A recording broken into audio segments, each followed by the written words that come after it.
Let's talk about the person, which I was a few years ago, a little bit financially disorganised. You've got your bank accounts, you've got a pension, you might have a savings account, and you think you have an ISA, you're not quite sure. Yeah. Financially disorganised. How can you help them see the wood for the trees? I think, well, that's the number one priority in the first couple of meetings, or when you're chatting to someone on the phone, is to really just try and sort out exactly what's there.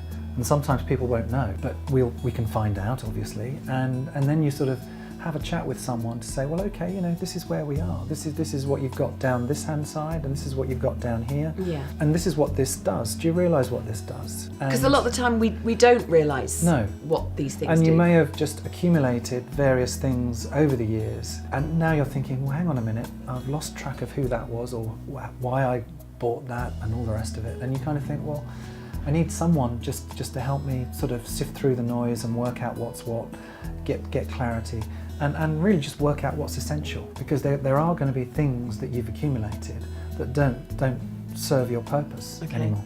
So you kind of scrub those out, or move them, or do something else, and really get rid of the baggage, move on. So you can help us streamline, and then when we're in a more streamlined state, you can then help us navigate our way through the markets if we want to do that. Well, it becomes easier to make decisions. The reason people get worried about money is they forget what they've got, they forget where it is, or they can sometimes forget who's looking after it. And through a little bit of preparation and planning, you can get rid of that stress. And we provide people, as you know, with like a money mapping update every Yes. so often, and it says everything that you've got.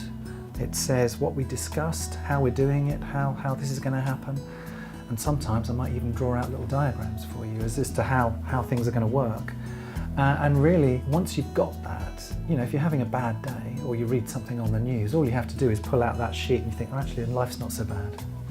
And you know that we've built in buffers into your planning, so you've got cash, you've got some defensive assets, and yes, you've got your sexy, risky assets as well, but you know that you've got a blend, and that works for you because that is your risk personality.